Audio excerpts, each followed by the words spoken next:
Hello again, and welcome to Running on Carbs Podcast. I am Coach Val. I am your host today and every day. And this is episode 11 of the Running on Carbs podcast. And I am so glad that you are here with me today.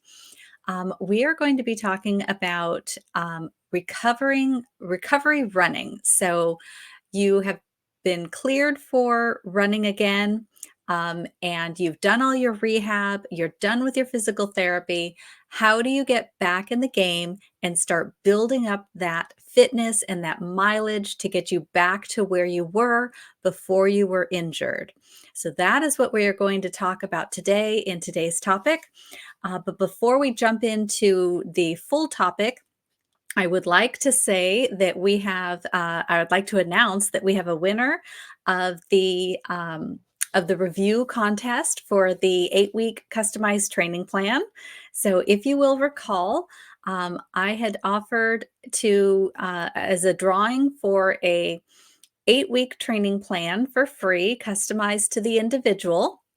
If you were to leave a 5-star review and a review on Apple Podcasts, and then just take a screenshot of that episode that you're listening to, and then share it on Instagram so that I would know that it's there. Because Apple Podcasts, for some strange reason, does not tell you when a review comes up. So I need to know, and I also need to know how to reach out to the individual who wrote the review. So that is how I know who wrote it and that it's written. Otherwise, I have to go and check it all the time and see if there's any reviews. And then each month, at the beginning of the month, I will choose a review from a random drawing and pick that person to win an 8-week training plan. This time, we're still getting off the ground. So this time, the individual who wrote the review, pretty easy to pick them out because it was just the one review, to be quite honest. That's okay, though. We're on episode 11. It's not like I'm on episode 1100. So let's be realistic here. However, I would love to be on episode 1100 someday. So the only way I get there, though, is with things like this, with the reviews, because Apple Podcasts, let's face it, online community is all about reviews and rankings. So the way that I get the podcast out there to more people is through those reviews and through those ratings. And then Apple Podcasts will, start rising it up and putting it out and recommending it so that I can help more people, more runners, more plant-based individuals who are out there looking for information like this, who would love to have the information and just don't know where to find it yet. So anyway, we're on episode 11 right now. Here's your chance. We're starting a new month. So if you would like an 8-week training plan for free, customized and made for you, then all you have to do is go over to Apple Podcasts, write a review, give a 5 stars to that review, and then share a screenshot of it on Instagram, tagging running.on.carbs so that I know it's there and I have a way to communicate with you if you win. So here is the review that I have on Apple Podcasts. I'd love to share it with you because I think it's kind of unique. So this is from Amy D. Coach Val is an inspiration. I appreciate the hard work and diligence that she has put into her training program and everyday life. I listen to the podcast mostly for inspiration. I enjoy swimming, walking, and hiking for mental health and cardio benefits. This podcast has great tips and tricks that can help with any form of exercise. Coach Val demonstrates that hard work can pay off if you stick to good habits. Highly encouraged for people of all lifestyles to take a listen. It could change your life. That is so awesome. Thank you so much, Amy. I appreciate it more than you know. And hopefully that review can help other people too, to know that you might not have to be a runner per se. We talk about running here, but you don't have to be a runner to incorporate a lot of the things that we talk about. And certainly the lifestyle things that we talk about here, and the nutrition items and how to put things together and how to travel, being, holding on to a certain diet, whether you're, plant-based or you just want to follow a certain health regimen. You can use all those types of tips that I share and incorporate them into your lifestyle. So thank you for that. Also want to remind you that the Bashful Badass Virtual Run Club is still open as far as the interest list is as far as the interest list pertains. I don't have a date for that, but I'm still gathering interest for that program. It's starting to gain a little bit more traction. So if that's of interest to you, then please jump over, use the link in the show notes, or go to Instagram and DM me the word bashful and I'll send you the link, no problem. And then get on that interest list. All you got to do is put your name and email, and I'll send you all the information when it's available. So, anyway, jump over there, join me in the virtual run club. I know it's going to be a lot of fun once we get that group together. Okay, so here we are into the episode. Let's talk about running after rehab. So, you have been cleared to run. You had an injury. And by the way, this stems back to episode 8. So if you want to know where this is all coming from and why this episode exists now, go back to episode 8 and listen to my story about my femoral neck stress fracture injury, and how I came about getting the injury and the process that I went through to recover from the injury. That's all in episode number 8. So we're past the injury now. We've done rehab, we've done physical therapy, we've done all the MRIs, and now the stress fracture is healed. Maybe you've done an easy run walk program like I just finished, and you are back to running. You know that there's no pain any longer in your body. Your physical therapist has cleared you and said, okay, you are strong and free. Go. Now what do you do? Because now you don't have oversight or, the bubble, if you will, of someone there to watch your every move and make sure you're not overdoing it or underdoing it. Now you're just back on your own, just like you were before your injury. And that can cause a lot of fear in an individual because now you are on your own and you don't have anyone over your shoulder sort of telling you, here are the exercises to do. You might still have the exercises that your physical therapist had given you, and you might still be doing those. I have a group of therapy exercises that my physical therapist gave me, and I'm still doing those because they're the ones that were the furthest progressed, and they're really just normal strength exercises, things like deadlifts, things like single leg deadlifts. What else am I doing? He added in at the last exercise or the last appointment plyometrics, not major plyometrics, but jump squats, things like that. So there's some normal exercises in there that I would do otherwise. So maybe you're in the same boat. Maybe you've gotten to that point and it's time to just be on your own, building your plan. But that could be really overwhelming, especially if that's not something that you're accustomed to doing. I have, I'm a certified personal trainer, so I know all of this stuff. I know about the exercises. I know how to put a plan together so that it's progressed. I have that education and background. But even for me, it's hard sometimes to coach yourself.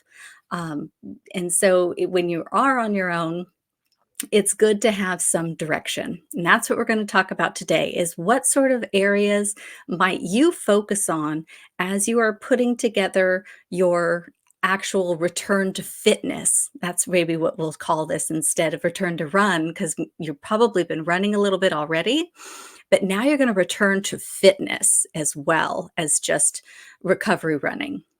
So you're cleared to go. What does it look like? There are some fundamentals. Although every person's plan, you need to keep this in mind when you're building your plan. Every person's plan is going to look different because you are coming back from an injury. And when you come back from an injury, you may not progress as fast as you would like. So, and you might have different aches and pains and things as you increase mileage and continue to build. So, for example, I have just gone through 6 weeks of run walk program. While I was recovering and before I was running, I was able to do cardio exercises like spin bike, for example. So I did as much cardio as I could so that I could build up my cardiovascular strength so that when I did start running again, I wasn't trying to build both my muscular system and, ligaments and tendons and all of that. I wasn't just building the physical, biomechanical structures, but I didn't want to have to also fight my cardiovascular system. So my strategy for myself was I want to keep my cardiovascular strength up so that I can just focus on the mechanical side when I went back to running. And it helped quite a bit, and I would say I got ahead of the game by doing that, but not 100%. I mean, I'm still struggling a little bit with the cardio, especially as my distance and time on feet increases. So right now, like my last run of my 6-week program, I just graduated. Congratulations to me, yay. 6 weeks just finished last weekend for me. So that was just maybe 2 days ago. Um, and so now I'm able to run. That was 50 minutes of running. And I took a walk, a little like 30-second walk break in between each 5-minute interval. So that was my last run. Now it's like, okay, so I can do that with little breaks in between, and the breaks are welcome. So now I still need to work on that cardiovascular building so that I can take those 30-second walk breaks out. So for me, that's what I'm working on. You might be at a different level. So you really got to focus on where are you? And if you find that as you're progressing through your running, maybe you are having other pains, like for instance, shin pain. If you haven't been running for a long time, you are really kind of like a new runner again. And if you go back in your mind to when you were a brand new runner, if you've been doing this for a while, you might recall those, painful shins. They're so common. And I've been getting them a little bit myself. So I've been working on my calf strength and my shin strength and really warming those up before I go on runs. Even then there's a little bit of achiness, so I've got to give some TLC to them after runs also. So you might have something else. Maybe you've got, maybe yours aren't shins, maybe it's the ankle for you. Maybe your knees are feeling a little, not so comfortable, assuming of course that wasn't what took you out was your knee. Obviously, if you are having pain or discomfort in the area that was injured originally, please stop right away and contact your medical professional because you shouldn't be having any of the same pain. The pain that I'm talking about today, or the discomfort that I'm talking about, is what comes with increased activity as a new runner or getting back out into exercise. Things like, DOMS, delayed onset muscle soreness that might come on after a hard workout. Something that's very specific and relatable to the activity that you just did, but that goes away. So we're not talking about anything that sticks around, that's acute, that's sharp, that is a new injury. So we're just talking about, those little aches and pains that come with exercise.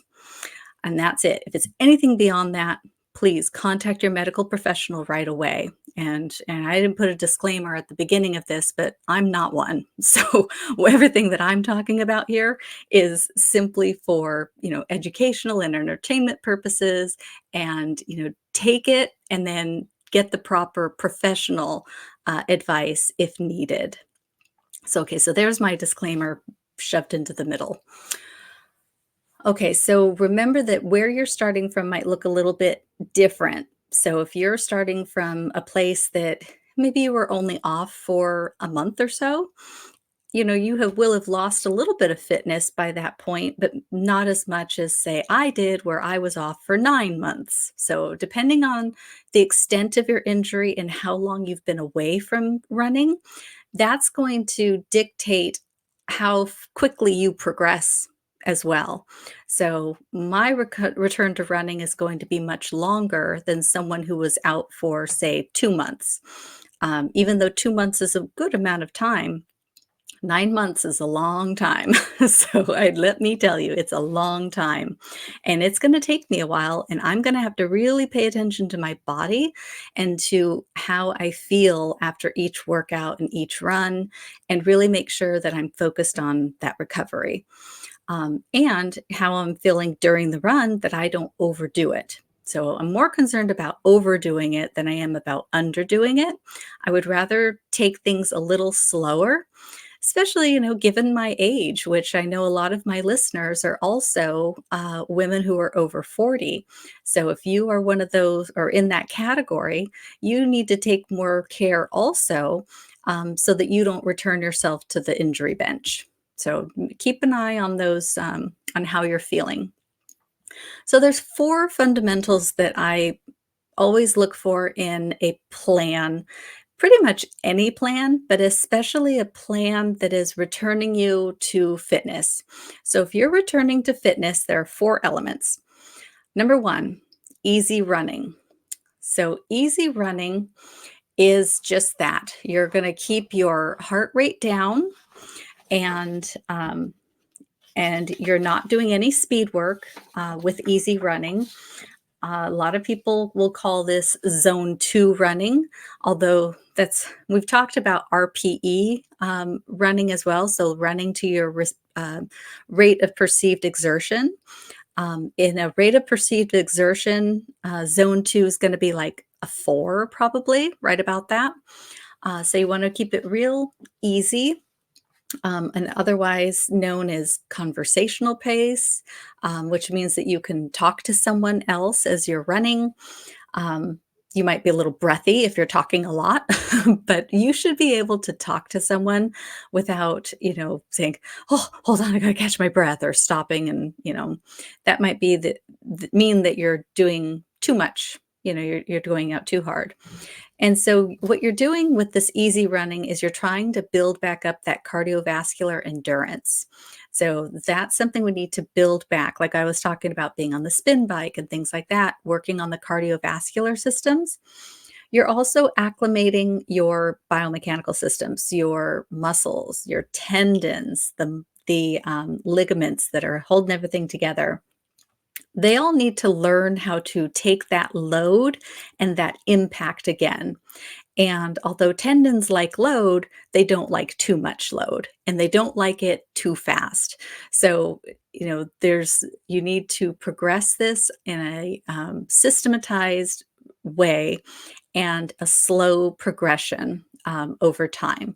So you want to slowly increase the load, and you want to slowly increase the time that you are doing this um, as you go. So you want to increase the distance in a very methodical, slow way. This is not a fast process. You are not going to be doing, a half marathon, let's say, in the next 2 weeks when you've been on your butt for 2 months. That's, a good way to get back on the injury bench. I'm all about the conservative approach when it comes to returning to running. And I'm, kind of conservative when it comes to the running in the first place, and that's the approach that I tend to take, because I want to see you out there doing this for a long time. And if you are, like me again, over 40, uh, and you might have started later in life. I know I started later in life as far as my running journey. So things are going to take me a little bit longer, but that's okay, because we're out there doing what we love to do. So if you're not, out there killing times and podium, getting on the podium with everyone, that's okay. I don't think I'll ever get on a podium per se, not in any, large race, but that's not what I'm out there for. I'm out there because I love to do it. And I think a lot of you love to run, and you just want to be healthy doing it, and you don't want the pain. So that's what we're focused on. So the next fundamental item or category would be cross training. Cross training is really key, and we're talking about cardiovascular cross training. So the purpose of cross training is just that. So you're building up your cardiovascular system without the same impact that you get from running. and that's the primary goal. The point is to get your heart rate up with minimal or no impact. Preferably, you're going to use muscles that support your running muscles, but aren't necessarily the ones that you use while running. There's going to be some crossover because obviously you're using your glutes, for example, and it's kind of hard to do almost anything lower body without using your glutes in some way. So, yes, you're going to have some crossover, but the idea is to get out of that sagittal plane movement, which is the forward, one foot, next foot, walking motion, running motion. You want to get out of that motion. You want to do something different. So, but you still want to support the muscles, build the muscles and the ligaments and everything that support those muscles that you use in the sagittal plane as you're running. So some lateral movement is good if you can do that. Um, some well, here's some ideas. So here's some cardiovascular uh, exercise that you can do that'll support your cardio system and the muscles, but not overdo it. So some basics would be like the spin bike. That's one that a lot of people love to do. Swimming is another great exercise that gets your cardiovascular system up, and you simply have the resistance from the water, but you don't have impact. So there's no impact on your joints and muscles. So swimming is really great for that. Also, one that some people forget, but I'd call it pretty common also that you can just find in the gym would be the rower machine. That's gonna get your heart rate up. I think it's I don't know, it's the forgotten cardiovascular machine in the gym. I was talking to a client of mine who she doesn't run, but she does other things, and she uses the machines to warm up for her workout before she does a strength workout. And she's always on the treadmill and sometimes on the bike. And so the last time I talked to her, I said, "Well, why don't you try the rower? Mix it up." She's like, "Oh, I forgot about the rower." So it's just kind of a forgotten machine, I think, in the gym. So that's a great option for building your cardiovascular system. And then some other alternatives to these more common machines are not necessarily machines at all. So what I do is deep water aqua jog, which I would love to do an episode on at some point. Um, so deep water aqua jogging, I'm using the same running motion, but I'm in the pool and I'm upright. So I've got a flotation device around my waist that keeps me buoyant and up. And I'm up to about my shoulders in the water, and I'm using the running motion, so I'm kind of leaned forward a little bit as I'm doing the running motion, and the water is deep, so I can't touch the ground. And you just do the running motion back and forth as laps in the pool. And my heart rate can get up to about where my easy run is. So that's perfect heart rate. And I'm sure I could get higher if I pushed a little bit more. So what I do are intervals. And I'll do, 3-minute intervals or 3.5-minute intervals. And then I'll take a rest and just do easy pool jog for a little bit, bring my heart rate down, and then go hard again. If I wanted to, I could shorten those intervals and go even harder and make it like a HIIT workout. So there's different ways that you can use aqua jogging. And like I said, I should do a whole episode on that because there's a lot of benefits to aqua jogging as well. So anyway, take that as an alternative, as an option for your cardio. Um, Here's a fun one that I love to do that you may not think about: aerobic kickboxing. Now, this is no impact. So you're not hitting a bag or anything. You're just doing a kickboxing aerobic workout like in your living room. And that is fantastic because, boy, punching and kicking, it really gets the heart rate up. You don't have any impact. You're usually standing pretty still. You're just sort of moving your feet with the boxing movements or lifting your foot to do a kick or something, but there's no impact to that. You're not jumping, so there's no plyometrics to that. But boy, you punch for a while and you will realize that, it is quite the workout and you will be sweating. So, pick a good workout, do some punches, lots of different styles, uppercuts, cross punches, blah, blah, blah. So, personally, I love P90X. I do Kempo X. If you're familiar with P90X, some people don't like Kempo X. I can't imagine why, because I love it. So you get started on that workout and you're like, oh, this, not much to this. And then by the end, you're like sweating. So if you haven't ever tried that one, I highly recommend it, but there's lots of different options out there. So give kickboxing a try. Again, you're not hitting anything, so no bags because now you're getting into impact. The whole point here is cardiovascular strength, no impact. Another one that you might not think about is vinyasa flow yoga. So normally yoga isn't really cross training. However, if you are doing vinyasa flow yoga or even Pilates as well, either one, these are really good because they're building in strength and endurance, but the flow and the vinyasas are getting your heart rate up.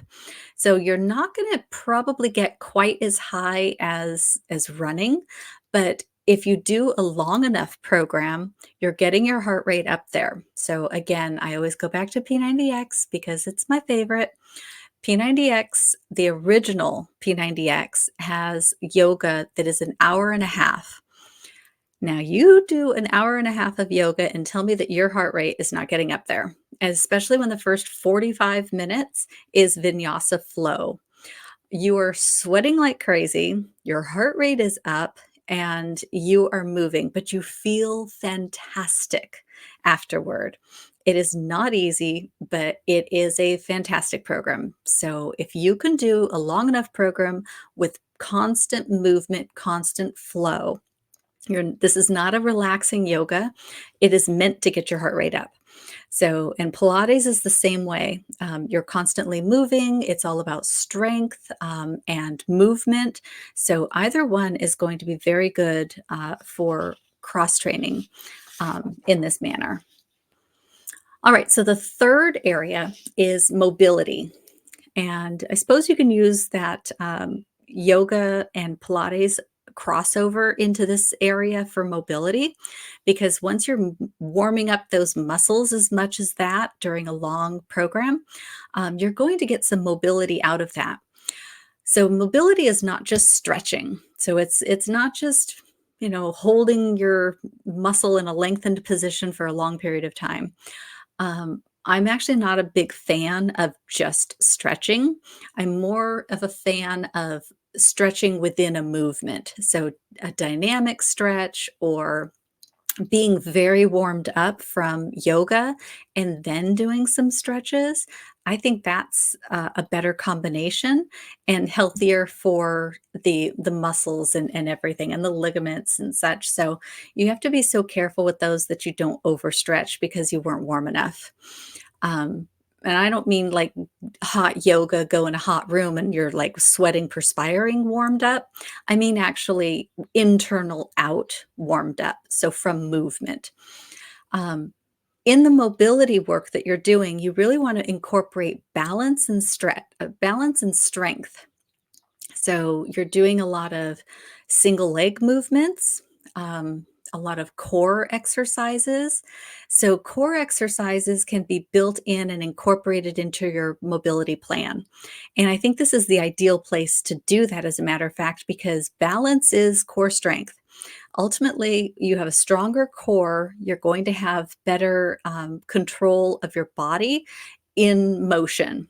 So if you are running and you have a strong core, your back is going to be up higher, your shoulders are going to be back in a better position. You won't be so hunched over because your core will be will be strong and be able to hold you upright in better posture. So you won't get those headaches after running if you've ever had that. Um, Sometimes you get sore neck after a run. These are usually related to postural issues. If you get low back pain after running, that's another core issue. That means that your core is not holding strong enough in order to support that low back with the impact and the running motion. So, all of these things are related. And remember, core is not just your abs. So, core is everything from, almost like just below your chest all the way down to your hips. So, that's your core area. And a lot goes into that besides just sit ups. So, sit ups are great. They serve a purpose, but there's so much more that you can do to strengthen your core.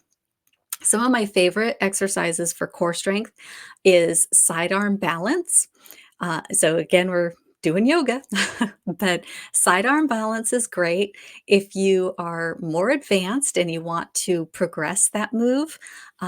Another movement that I got from P90X, P90X2, by the way, this time. P90X2 is great, FYI, if you do want to incorporate balance and strength and core. If you can find those DVDs on eBay or something, I highly recommend it. You will be in the best shape of your life probably if you do that program. I know when I did that program all the way through, I was, and that really actually established my base fitness for when I started running, as a matter of fact. So it's a great program. So we'll steal a little bit from it because it is so good in foundational um, knowledge. So if you want to progress a sidearm balance, use 2 med balls. So med balls are the heavy balls, and they're about the size of a basketball, but they're weighted. So it doesn't matter how heavy they are. I have 8-pound med balls. They're fine because what you're doing is you want to balance your hands on them. So you go from just both hands on a med ball in a plank position, and then you balance on one hand and do a sidearm balance. And then you come back down, both hands on both of the med balls, and then do the other side, sidearm balance. And you alternate back and forth. You can add a push up in between if you want, whatever your strength allows for. Another exercise that I love is the side plank with hip abduction. So that is where you have the top leg on a raised surface and you are in a side plank on your elbow. And then you bring the bottom leg up to meet the leg that is up on a higher surface. And that higher surface could be a block, or you could use, if you really want to be advanced, you could use an exercise ball, one of the big exercise balls. So there's a couple ways that you can do that. Another one that, well, I could go on and on these. So anything with a stability ball, basically, if you can find a movement to do with a stability ball, you're going to be working your core with that. So there's just so many movements with the stability ball that I can't sit here and name them all off, but I incorporate them into my own exercise routines all the time because they are so good. Another mobility exercise, and this is something I really want to do an episode on, is the Mobo board. So the Mobo board is for foot strength and balance and proprioception. So movement of the foot in all of its angles and directions that it's supposed to move in.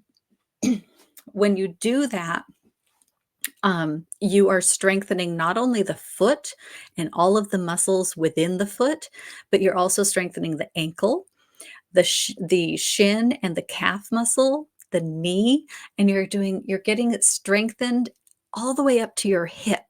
And then, of course, in some movements, using the board, you're strengthening your core because you have to, like we were saying just earlier, you always have to balance from your core. That's where your balance and stability comes from. So the mobile board, although you're only standing on it and doing these small movements, your whole body, all the way up to your core, is working.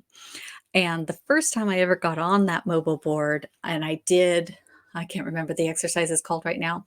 I think it's called oh, yes, I do. It's called a tippy bird. So tippy bird is like a one-legged deadlift with no weight. And the first time I did those and I followed the directions in the book, I was so sore for so long because my leg was just not built for that yet, or I shouldn't say it wasn't built for it, it was definitely built for it, but it wasn't ready for it. My muscles were just burning, and my balance wasn't also great, and I was a little defeated by it, but I'm like, "Okay, I'm gonna keep working on this because obviously I need it," and I have, and it's a lot better, although those tippy birds are still hard, especially like the twisting tippy bird. So you are on the board, you lean over in a one-legged deadlift type movement, and then you twist a little bit at your hips and while balancing. It's really hard. So anyway, let me if you can do that, send me a video because those are so hard for me still. But we have to work on things that we are not good at. That makes us stronger, both physically and mentally.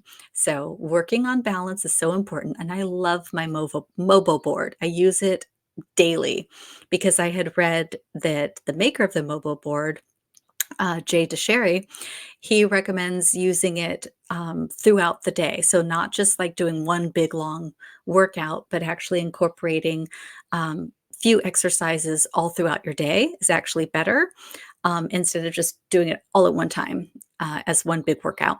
So, I try to do that. There are some exercise programs in his book that you can do as a workout that I think he does recommend. But in general, getting on that board throughout the day and working on balance is going to help you even more in the long run. So I recommend that too. And that's how I use the board myself. I'll be on phone calls and I'll get on the board and, I'll do 30 foot rocks and then I'll do 30 on the other side. And then I'll go back and, sit down and do some computer work. And like next hour, I'll do some mini squats on the board. So I just kind of incorporate it all throughout my day. So anyway, emphasize core and lower body exercises that incorporate movement. So not the static stretching and stuff. That's not so much mobility in my book. Running isn't static. So we need to move and our exercise should mimic our sport. That is, specificity of what is it? Specificity of movement. There's a word for it and I remember it from my CPT class, but it's escaping me at the moment. So, anyway, I'm sure the other CPTs here listening to this are screaming it. It's this, it's this. So, anyway, specificity of movement, though, for whatever your sport is the point there. Um, and let's see. Okay, so that was mobility. Our number 4 area for returning to running and returning to fitness is going to be strength and plyometrics. We can't talk about returning to sport and returning to fitness without talking about strengthening. And I put in plyometrics with strength because they go hand in hand. You can't have the plyometrics without having the strength. So you're probably going to build up strength a little bit more than the plyometrics at first, and then you're going to incorporate the plyometrics to enhance your strength work, and then also add a bit of that power to your exercise so that you can translate that power to your running. So you're going to go heavy on lower body weight exercises to build the muscles and the strength and improve your metabolism. That's always very good. Especially as we age, we need to improve that metabolism through strength work.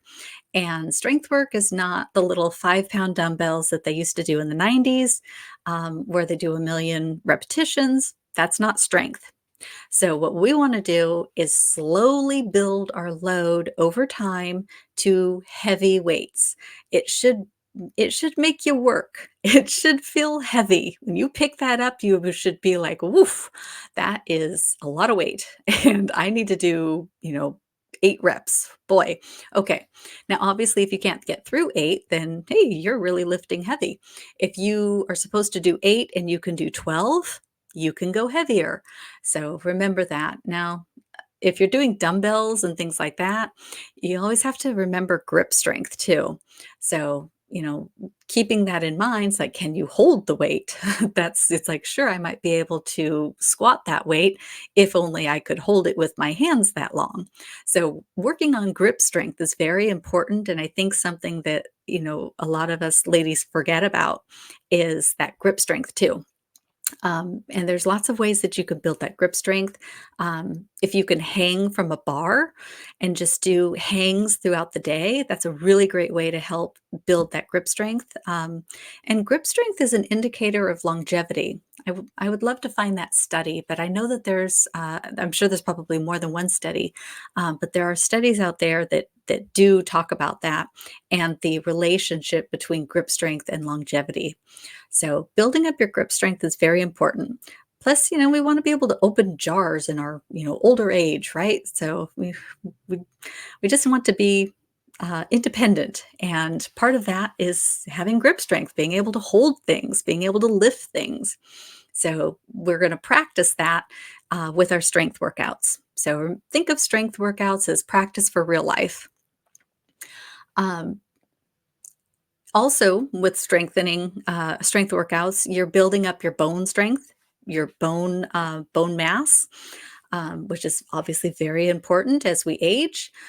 And also, that's great for tendons. So, for me, I am still dealing with proximal hamstring tendinopathy, which is a tendon injury. It's not tendonitis where there's inflammation around the tendon. It's actually an injury to the tendon. Um, and the way that I manage that is through heavy load on the tendon.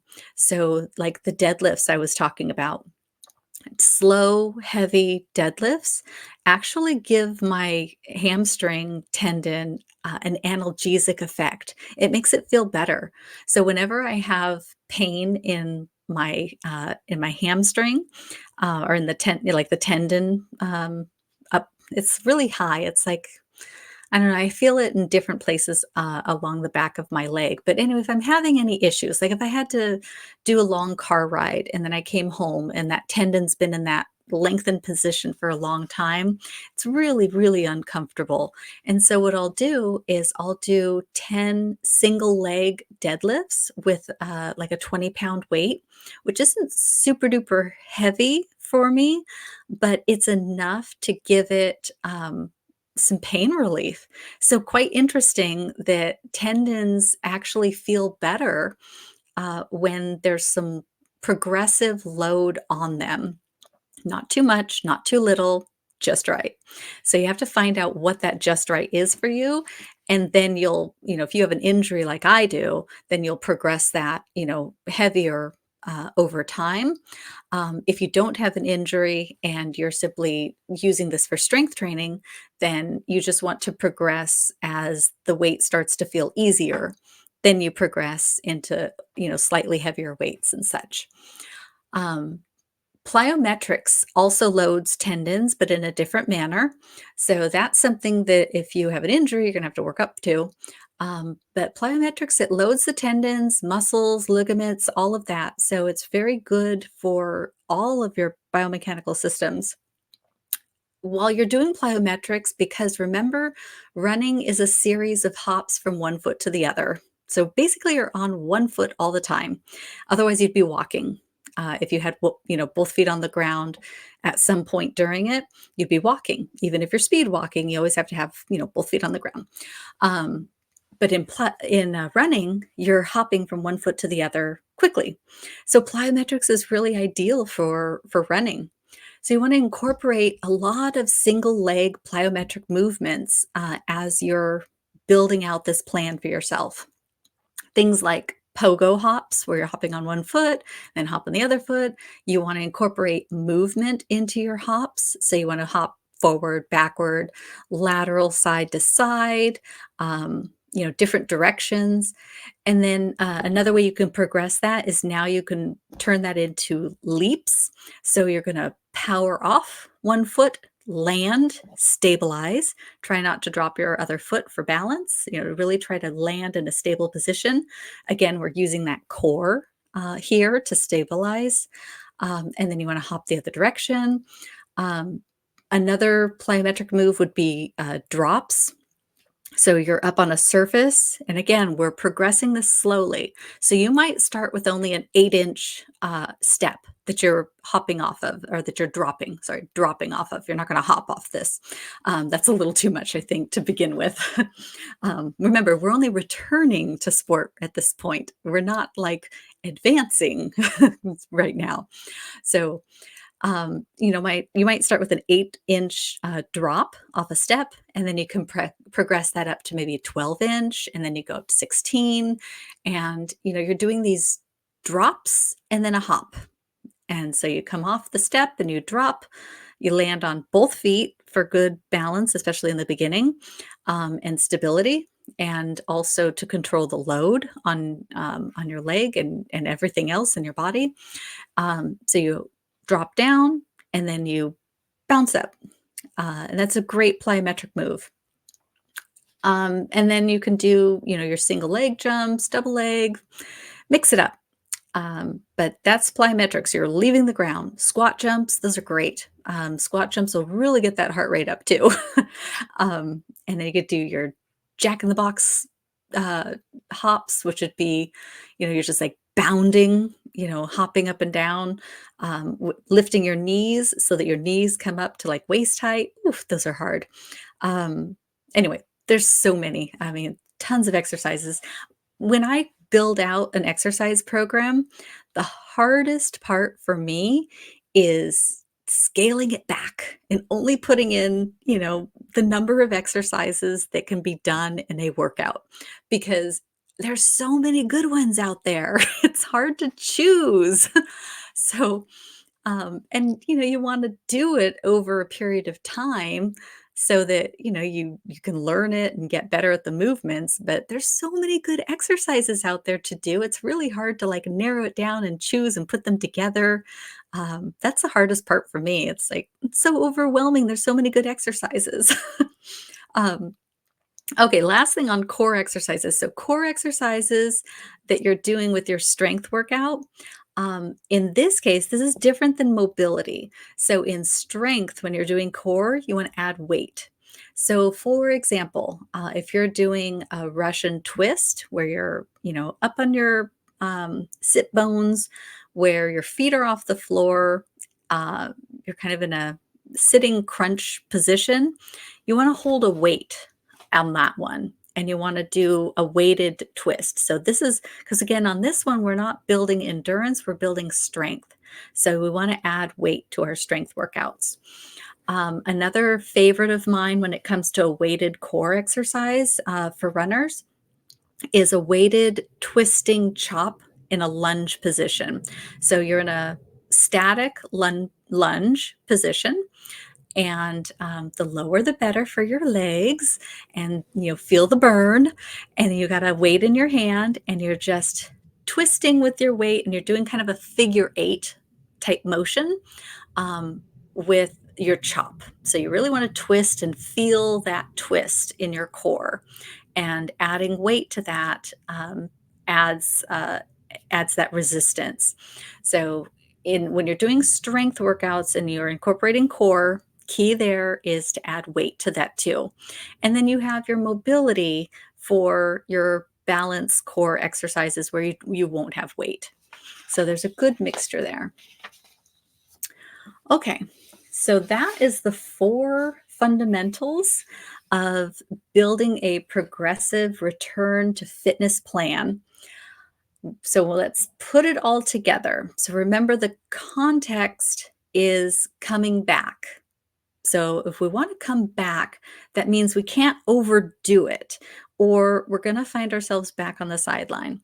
So as much as I've talked about all these great things to do, you still want to make sure that you're doing it in a way that isn't going to injure you again, or put you on the sidelines, or, hurt yourself in some other way because you overdid the weight or something. So maybe 2 days of strength. Here's a good sort of plan for your week. 2 days of strength and plyo combined. They can be on their own day, or you can incorporate them on days when you have a shorter run.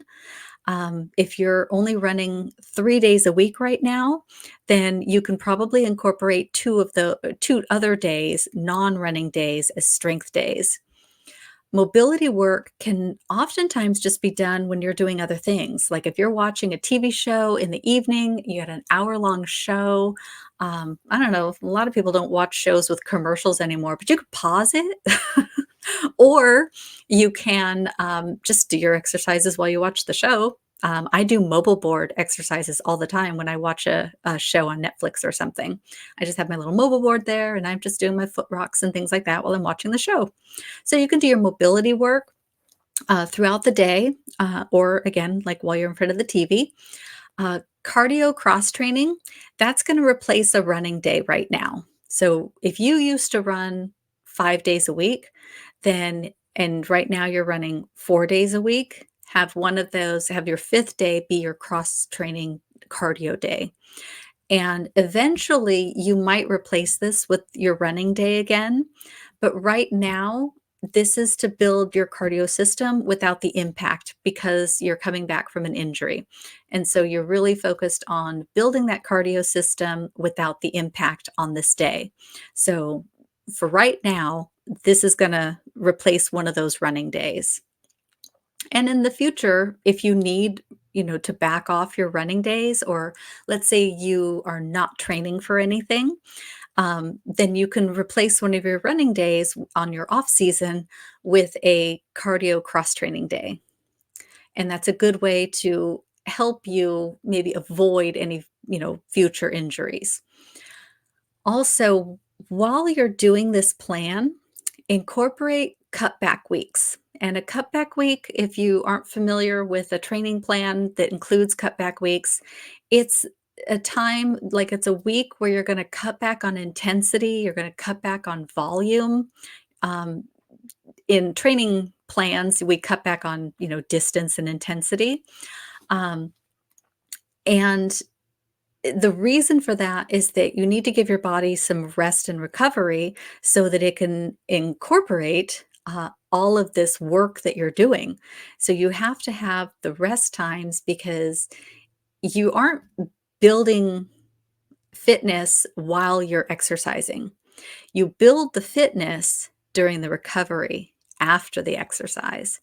And so you need to give yourself that time in order to incorporate all of this good stuff that you're doing in your exercise, so that your body can incorporate it and grow accustomed to it. You need to build that in, and the only way you do that is by having proper rest. And on an occasion, you want to rest from that progression, so you want to back off of it. I typically aim for once every 3 weeks. So, depending on how much you're doing, but that's a good place to start, especially as returning to fitness, is you do 3 weeks on, 1 week backed off. 3 weeks on, progressing, 1 week backed off. And you can do that for quite a long time and just progress over time, but make sure that you're incorporating that rest week every 3 weeks or so. Okay, so 4 fundamentals. Easy running, number 1. Number 2, cardio cross training. Number 3, mobility. That could be your prehab exercises or your rehab exercises that, were your last ones that your physical therapist gave you before you got cleared. And then number 4, strength training and plyometrics. So if you incorporate all of this into your plan, you will see your fitness start to progress and build. You can put this all together yourself, but my name is Coach Val, and I coach people and I help people with things just like this, who want to build a plan, who want to return back to fitness, or even just start building fitness. Because a lot of what I've talked about here today can be done if you are new to fitness and you don't really, want to get injured. So you want to do it in a smart, progressive manner, but you're not really sure where to start, and you want to have someone to bounce ideas off of, questions, have someone to help hold you accountable. Those are things that a coach does, and those are things that I do. As you may have been able to tell, I absolutely love building plans. So if you don't know how to build a plan and you want to plan, please let me know because I love to build people's plans. To find someone's goal and put it together and put it on paper so that I could help them reach a goal. That's just my dream. That's what I live for. So if I can help you, please reach out to me. All the links and everything are in the show notes if you want to reach me, or of course on Instagram or any of those places, I'm available. So please reach out if I can be of assistance to you. I would love to be able to help you. Otherwise, if you feel very confident, you want to put these things together for yourself, I hope this episode has been very helpful for you so that you can just have a structure of what items you need to incorporate and put into your plan so that you can get back to fitness and back to running where you used to be and even beyond. So, that is my hope for you, my wish for you. And if you want to write a review for this episode or for this podcast, I would truly, truly appreciate it. And otherwise, I will hopefully see you on the very next episode, number 12, which will come out next Thursday. Well, depending on when you're listening to this, but every Thursday I put out an episode, and I would love to see you there next time. In the meantime, I hope you have a fantastic week. And don't forget, run your best life on carbs. I'm Coach Val. I'll see you next time.